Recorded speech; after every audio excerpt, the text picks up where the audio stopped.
낭낭님들 안녕하세요. 감기가 정말 너무 독하네요. 제가 지난주에 이 영상 올릴 때 계속 끝에 목이 좀 갈라지는 것 같아서 미세먼지 때문인가 그랬는데 목감기가 오려고 그랬었나 봐요. 이제 많이 나았는데 근데도 뭐 한 일주일 꼬박 고생을 했습니다. 오늘도 이제 고린도전서에서 1장 내용인데 내용 자체보다는요, 오늘은 이 성경책에 대한 이야기를 조금 드리려고 해요. 제가 그동안 개역개정 성경으로 사실 커버가 되어 있어서 그런데 제가 이제 워낙 열심히 읽기도 하고 또 이렇게 유튜브도 하고 제가 아무래도 성경 텍스트를 계속해서 가까이 해야 하다 보니까 나달라달해져서 이 커버를 씌운 거거든요. 근데 제가 이거를 왜 오늘은 성경 이야기를 할 거냐고 말씀을 드리냐면요. 짜잔! 가까이 보여드려야 될까요? 지금 새 한글 성경이라고 써 있잖아요. 예, 사실 저는 성경 전서라고 쓴 걸 더 좋아하는데 아마 새 한글 성경 전서 하면 너무 길어서 성경으로만 했나 봐요. 근데 아마가 아니라 제가 생각하기엔 앞에 새 한글이 서에 대한 부분을 충분히 담고 있는 의미가 있다고 생각해요. 성경 전서, 제가 받은 말씀을 우리 시대에 맞고 내가 신학적으로 해석도 하고 또 우리 어떤 문화 안에서 소통 가능한 말들로 그리고 또 신앙 고백의 언어로 책서자였죠. 써내려가는, 그래서 경을 서로 써내려간 텍스트, 이제 뭐 이렇게 제가 늘 풀어왔었는데 사실 성경만 있어서 조금 더 보수적인가 싶을 수 있는데 읽어보면 여기가 새 한글이라고 돼 있는 게 왜 그렇구나 하고 아실 수 있을 만큼 의역하지 않았어요. 그동안 사실은 좀 쉬운 버전의 성경 전서들이 이제 많이 있었잖아요. 근데 그 경우에 너무 이제 개역개정의 내용들이, 언어들이 그러니까 어른 세대 용어고 한자가 많고 또 젊은 세대들에게는 언론 이해가 잘 안 되고 그러다 보니까 그리고 또 초신자들, 그쵸. 그런 경우에는 이제 진입장벽이 높았기 때문에 뭐 쉬운 성경이라든가 현대인의 성경이라든가 뭐 이런 게 많이 나왔었잖아요. 근데 그러다 보니까 의역을 하게 된 거예요.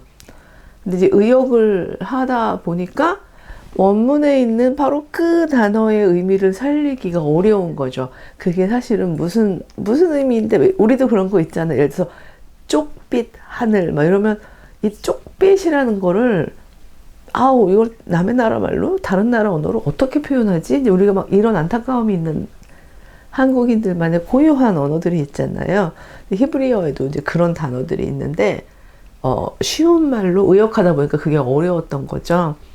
예, 그래서 이제 많이 의역의 부분으로 이제 삼아왔었는데 이 새한글 성경은 이러니까 제가 무슨 이 새한글 성경 판매하는 사람 같은데 사실은 선물로 받았어요. 예, 이제 선물로 받은 거 자랑할까요? 왜냐면 이게 13년 걸렸대요. 이 새한글 성경을 번역해 나가는데, 근데 구약 책임자고 신약 책임자 두 분한테 동시에 사인을 받아서 제가 앞으로 이걸로 하려고요. 근데 이제 그래서 성경책을 바꾸는 마당이라 늘 이걸로 하다가 이제 이걸로 바꾸게 돼서 그래서 그래도 왜 바꾸는지 이야기는 좀 전해드려야 할 것 같아서 오늘은 본문 하나를 가져왔는데 본문 내용이 그렇게 막 깊게 해석을 해야 된다거나 아니면 우리 사이에 어떤 의견이 있었다거나 선입견이 있어서 이걸 좀 풀어내야 된다거나 이런 본문을 안 선택했어요. 좀 약간 차이를 느낄 수 있는 본문으로 가져왔어요. 예를 들어서 오늘 고린도전서 1장이라고 말씀드렸잖아요. 여기 고린도전서 1장에 10절을 보면 형제들아, 내가 우리 주 예수 그리스도의 이름으로 너희를 권하노니 모두가 같은 말을 하고 너희 가운데 분쟁이 없이 같은 마음과 같은 뜻으로 온전히 합하라, 이렇게 되어 있거든요. 근데 여기에 보면 형제 자매 여러분 이렇게 되어 있어요. 자매님들 완전히 너무 기쁘시죠. 성경에는 1.1획도 더하거나 빼지 말라고 그랬는데 자매가 없는데 왜 자매를 붙이시나요? 저는 이게 바로 오늘날의 서라고 생각해요.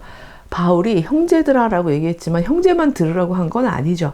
근데 바울도 그 시대의 서를 못 뛰어넘었던 거예요. 즉 그냥 그게 그 당시에 사람들이 누군가에게 호칭할 때 뭐 우리 서양의 근대 문화에서 ladies and gentlemen 이게 하나의 상용어구가 되어 있잖아요. 근데 거기에 물론 ladies가 있습니다만 그거는 이제 소위 말하는 그렇다고 여자들을 그렇게까지 그들이 존중했냐? 소위 귀족 여성들에 대한 일종의 문화적 예우였던 거죠. 그래서 ladies and gentlemen 하고 있던 그게 상용어구였던 것처럼 바울 시대에는 남자 대 남자들이 공적으로 이야기들을 많이 하다 보니까 형제들아 이렇게 부르는 것이 하나의 관용어구였던 거고 이 내용의 이야기들을 자매들은 절대 읽지 마시오 이게 아니었던 거잖아요.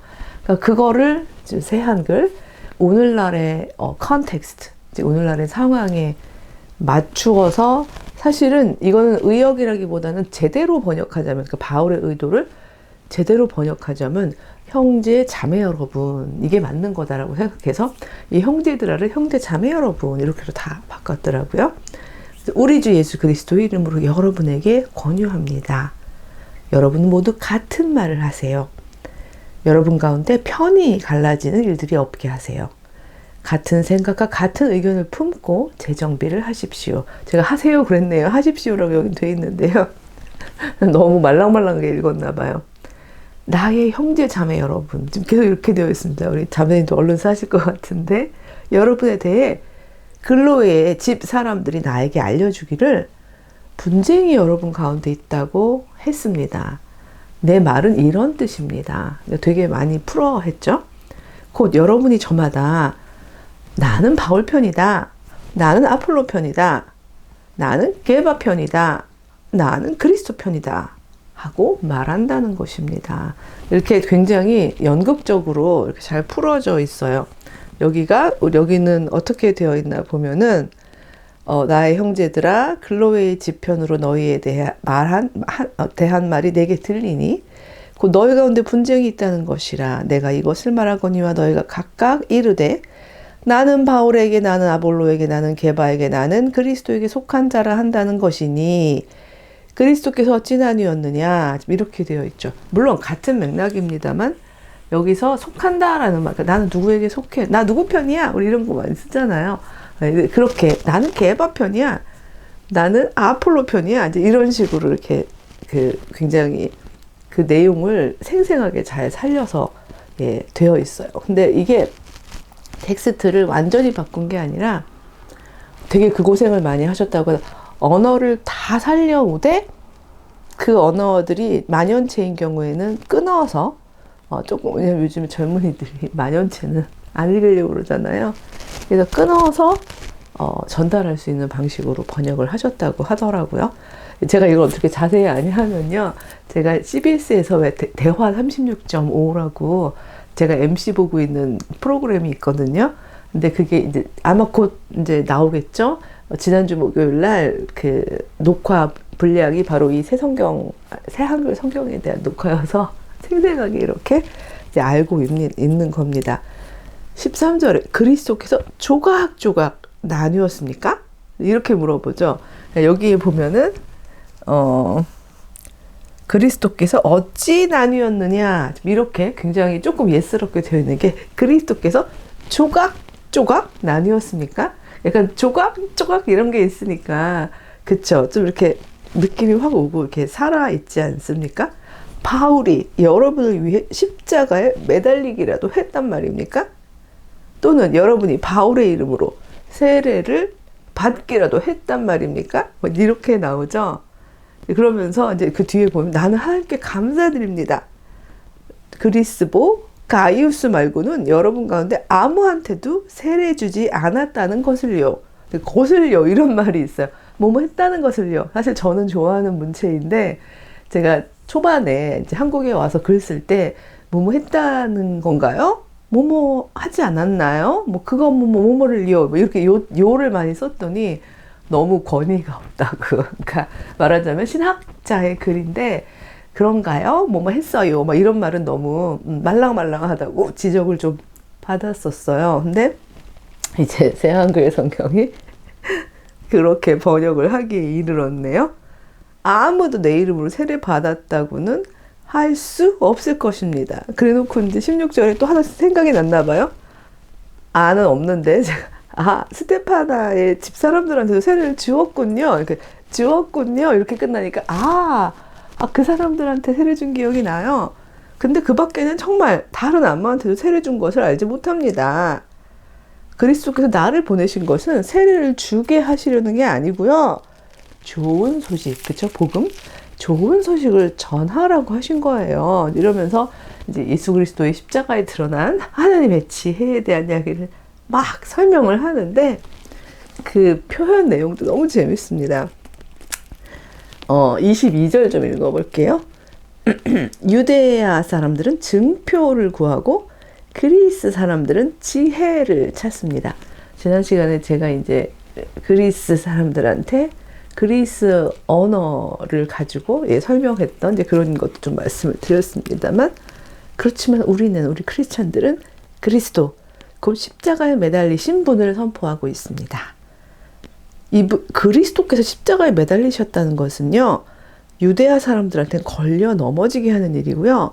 다른 민족들, 그리스 민족을 포함해서 허무맹랑해 보이는 일입니다. 이 허무맹랑해 보이는 일이 너무 재밌는 게요. 이 부분은 25절에 이렇게 썼어요. 하나님의 허무맹랑해 보이심이 사람들보다 더 지혜로운 것이고, 이걸 뭐라고 여기는 어떻게 했을까요? 제가 보자면 25절이죠. 하나님의 어리석음이 사람보다 지혜롭고 이렇게 되어 있거든요. 그러니까 이제 어리석음과 허무맹랑해 보이심은 뉘앙스가 저희가 다르죠. 어리석음은 좀 아둔하고 바보 같고 이런 걸로 들리잖아요. 근데 우리가 허무맹랑한데? 라고 얘기하는 건 뭔가 이렇게 허탈하고 기승전 뭐 이제 이런 느낌인 거죠. 근데 그 원어의 단어가 가지고 있는 허무맹랑함, 허무맹랑해 보임, 이거를 이제 언어를 잘 가져온 거죠. 근데 이 하나님의 허무맹랑해 보이심, 기승전 십자가, 약간 사람들의 눈에 그것이 사람들보다 더 지혜로운 것이고, 하나님의 약해 보이심이 사람들보다 더 힘센 것이기 때문입니다라고 얘기하면서 저는 이 말이 너무 재밌었는데, 아니 형제 자매 여러분이 부르심을 받았을 때 처지를 한번 생각해 보십시오. 사람들 기준으로는 지혜로운 사람이 많지 않았고, 우리 그 초대 기독교인들로 들어온 사람들 중에 능력 있는 사람이 많지 않았고 신분 높은 사람이 많지 않았습니다. 반대로 세상에 바보 같은 것들을 하나님이 선택하셨습니다. 예, 편지에서 아무리 편지지만 공적으로 그래도 그룹에게 보내는 편지, 세상에 바보 같은 것들, 막 이런 표현이 있는 거죠. 지혜로운 사람들을 창피하게 하시려고 한 것입니다. 또 세상에 약한 것들을 하나님이 선택하셨습니다. 힘센 것들을 창피하려고 하신 것들입니다. 우리 왜 평소 언어가 있는 것들, 없는 것들, 이런, 그러니까 좋은 표현은 아닙니다. 그냥 되게 평범한 언어들이잖아요. 일상에서 쓰면. 그게 여기 나와요. 여기 보면 28절인데요. 세상에 신분 낮은 것들과 밖으로 밀려난 것들, 곧 없는 것들을 하나님께서 선택하셨습니다. 있는 것들을 맥을 못 쓰게 하시려고 한 것입니다. 자, 이렇게 되어 있습니다. 우리 낭낭님 중에 혹시 있는 것들에 속하는 분들이 있으시다면, 우리가 왜 맥을 못 써야 되지? 라고 생각하실 수 있겠습니다만, 우리가 여기 창세기부터 쭉 왔던 그 내용들을 보면 하나님께서 바라시는 하나님 나라, 에덴의 질서, 즉 회복되어야 하는 인간 세상의 어떤 통치 질서는, 하나님이 통치하는 질서는, 있는 것들이 맥을 못 추는 이유는요, 있는 것들은 다 저 땅바닥에 내려버린다는 뜻이 아니라, 있는 것들은 주로 어떨 때, 그러니까 맥을 추죠라고 말하면 뭐하지만, 그러니까 주로 없는 것들을 업수히 여기고, 무시하고, 멸시하고, 막 제세하고, 막 이런 방식으로 사는 거잖아요. 그렇게 하지 못하게 합니다. 라는 뜻인 거죠. 그래서 제가 늘 말씀드렸어요. 이게 이렇게 완전히 180도 뒤집는 게 아니라 90도 꺾이라고, 마주보게 하는 거라고. 예. 그리하여 어떤 사람도 하나님 앞에서 자랑하지 못하게 하신 것입니다. 그러면서 제가 31절까지만 읽고, 오늘은 제가 목이 언제 또 막 기침이 막 나올지 몰라서 조금 짧게 하려고 그러는데요. 성경에 이렇게 적혀 있는 대로 되게 하신 것입니다. 자랑하는 사람은 주님을 자랑해야 합니다. 자, 여기에 보면은 이거는 예레미야 9장 24절을 이렇게 인용했다고 이렇게 지금 되어 있는데요. 자랑하는 사람은 주님을 자랑해야 합니다. 그러니까 이 부분이 대부분 이제 사실 10절에 여러분 가운데 편이 갈라지는 일이 없게 하십시오. 같은 생각과 같은 의견을 품으세요라고 했던 이 말을 많이들 인용해서 교회의 지도자들이나 혹은 한 집안의 가장이라고 제가 하는 이유는 저희 남편도 이 구절을 되게 좋아하면서 우리 가족은 같은 생각과 같은 의견을 품어야 한다고 해요. 근데 그게 보통 본인 생각과 본인 의견으로 수렴해야 한다고 얘기해서 제가 맨날 그 뜻이 아니야 이러면서 되게 힘든 아내의 역할을 하고 있는데, 여기서 같은 생각과 같은 의견이라는 건 사람이 어떻게 의견과 생각이 같을 수 있겠어요. 당연히 이 해석의 부분에 있어서는 여러 가지 다양한 인간의 어떤 전 우리에겐 해석권을 하나님이 주셨다고 생각하는데, 예수님도 그러시잖아요. 율법에는 어떻게 써 있고 너는 어떻게 읽느냐. 그러니까 네가 어떻게 읽는지에 대한 부분을 예수님이 저희들에게 권위를 허락하셨거든요. 근데 여기서 바울이 같은 생각, 같은 마음을 품으라는 건 편 만들고 뭐 이렇게 분파 만들어서 우리는 우리끼리 뭐 크리스천들 사이에서는 이럴 필요가 없다는 거죠. 왜냐하면 우리에게는 우리가 전할 것은 좋은 말씀, 복음, 그리스도의 십자가, 여기에 있어서는 이견이 없다는 이 얘기를 한 거지, 모든 세부 내용들까지도 우리가 모두 다 같은 소리를 해야 된다는 의미는 아니었던 거죠. 예. 근데 어쨌든 제가 약간 맛보기로 기침이 막 나오려고 그래서 정말 조심, 이게 한번 몰려 나오면 막 약간 무슨 그 폐렴 환자처럼 막 쭉쭉쭉쭉 나오더라고요. 그래서 제가 조심스러워서 목소리도 조금 조심조심 얘기하면서 하고 있는데요. 읽으니까, 비교하면서 읽으니까 굉장히 재밌어요. 그래서 우리 개역개정에 익숙하신 우리 낭낭님들은, 사실 우리 낭낭님들은 성경 전설을 너무 사랑하시니까 이렇게 재미없는 제 유튜브를 늘 이제 봐주시는 거잖아요. 그래서 이걸 이렇게 옆에다 놓고서 이렇게 묵상하시다가 여긴 이렇게 써있네 하고 보시는 것도 되게 흥미로울 것 같고, 언제 나올지 모르겠지만, 그래서 이렇게 비교하는 텍스트도 내려고 한대요. 뭐, 개역개정하고, 이제, 한글하고, 뭐, 공동번역하고, 뭐, 새번역하고, 이런 식으로 해서 텍스트를 어떻게 번역했나 하는 것도. 그래서 요즘은 점점 더 평신도들이 성경전설을 사랑하고, 어떻게 기록되어 있고, 어떻게 읽는지, 그쵸? 경, 서, 이 부분을 저희가 충분히 연구하고 생각하고 말할 수 있는 이런 시절을 저희가 겪고 있는 것 같아요. 중세 유럽 같은 경우에는 뭐 라틴어 성경밖에 없어서, 그리고 뭐 성경도 정말 몇 개 없어서 사제들조차, 그렇죠? 성경을 제대로 읽고 연구할 수 있는 사제들은 고위직 사제들밖에 없었잖아요.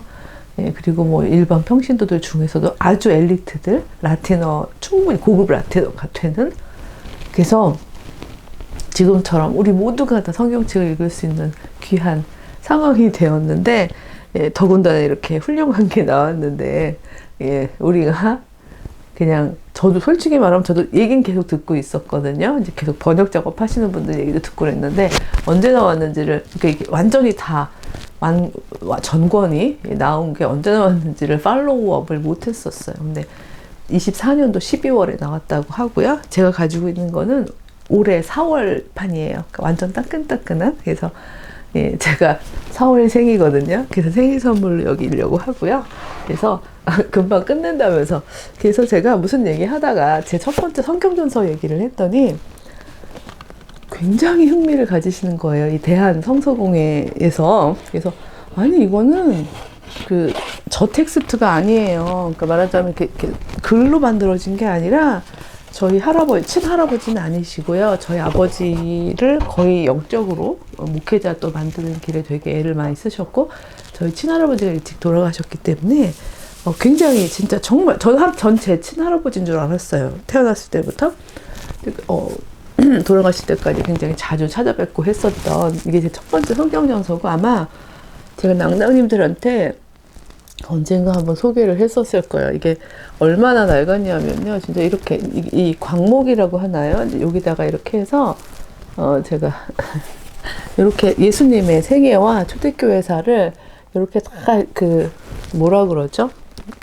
그림을 구하셔가지고 그림 성경처럼 여기 보시면 혹시 보이실지 모르겠지만 어린 소영이 이 사람이 아프다고 생각해서 빨간 약이라고 그러죠. 빨간 약을 여기다 막 칠해놓고 그랬고요. 또 이거는 되게 흥미로운 건데 제 2살 아래 남동생이 지금은 목회자인데요. 여기 자기가 갖겠다고 린이라고 자기 이제 이름을 막 적어서 소유권을 주장하길래 혹시 보이는지 모르시겠어요. 여기 아래 보면 백소용이라고 막 써놨는데요. 제가 막 장장이 백소용이라고 적어놓고 결국은 제가 차지한, 그래서 뭐 그건 60년이죠, 그쵸? 이제 60년까지는 아니 한 뭐 50, 왜냐면 한 2살, 아니 제가 2살, 어쨌든 한 55년 이상을 가지고 있었던. 근데 이게 점점 이렇게 막 낡아지고 있잖아요. 이런 성경책이 있다고 말씀을 드렸더니 대한성서공회에 고문서 보관실이 있대요. 그래서 거기는 습도나 뭐라 그러죠? 그 공기 막 이런 걸 보관하기가 너무 좋고, 여러 가지 우리나라에 여러 가지 의미가 있고 스토리가 있는 성경전서를 다 보관하고 있다고. 제가 이거 사진 막 너무 관심을 가지시길래 이거 그림 성경이에요 그랬는데도 근데도 이게 퍼스널하게 만드시고 손녀딸에게 전달해 주시고 또 그걸 받아서 소중하게 간직하고 또 뭐 신약학자가 된 거, 성서학자가 된 건 아니지만 신학자가 되고 이제 이런 스토리가 있는 것들은 되게 보관 가능하다 이런 얘기를 하셔서 뭐라고 표현해야 되죠? 그러니까 저 이거 받고 이거 내드리기로 했어요. 그래서 제 유튜브 구독자 중에 사실은 우리 할아버지 정동 감리교회 아현 감리교회에서 목회하시고 정동에서도 하셨었나? 예, 제가 잘 모르겠는 정동은 하셨는지 제가 잘 모르겠는데 어쨌든 아현 감리교회에서는 확실하게 목회를 하셨었는데 은퇴하신 한영선 목사님이시거든요. 근데 목사님의 딸이 저랑 또 친하기 때문에 제가 고모 그렇게 부르는데 언젠가 이 말씀을 드렸더니 아버지가 너무 그리워서 소영아 나 그거 좀 빌려주면 안 되니? 그래서 이제 이렇게 빌려드렸더니 1년을 안 갖다 주시더라고요. 그래서 불안했어요. 가지시려나 약간. 근데 이거를 다 스캔을 하셨다고 하더라고요. 스캔하시고 돌려주신 건데 고모님 혹시 보시고 계시다면 예, 고모님한테 절대로 제가 안 돼요. 빌려만 가시고 절대 가져가지 마세요 했던 이거를 기증하게 됐다고 말씀을 드립니다. 근데 오히려 더 좋을 것 같아요. 왜냐하면 이게 정말 너무 나달라서 조금 있으면 이게 다 해질 것 같고요. 그 다음에 제가 저희 아들한테 야 이거 엄마한테는 되게 소중한 건데 너 이거 너에게도 유의미하니? 그랬더니 아니요 그렇게 얘기를 하더라고요. 그래서 예, 혹시 너무 귀하다고 생각해 주시는 분들이 있으니까 그냥 기증을 하려고. 오늘은 이건 일종의, 왜냐하면 이제 이렇게 실물로 만져보는 건 이제 오늘이 마지막이기 때문에 예, 제가 유학 가서도 힘들 때마다 이렇게 품에 안고 자기도 하고 울컥하네요.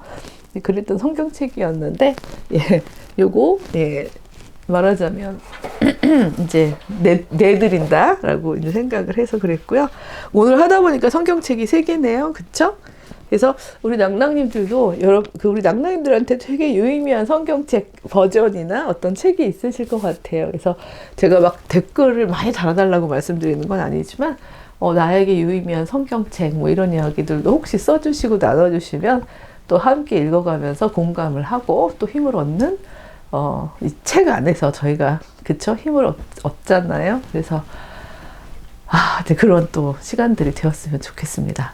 예, 오늘은 이렇게 이 정도로만 제가 짧게 할게요. 그래서 다행히 기침이 안 나왔는데 어마어마하더라고요. 오늘 밤새 잠을 못 잤어요. 막 기침 나오고 막 너무 기침이 나와서 이렇게 앉아 있다가 조금 다시 누웠다가 막 이랬거든요. 그래서 그럼 다음 주에는 또 건강한 모습으로 찾아뵙겠습니다. 예, 안녕.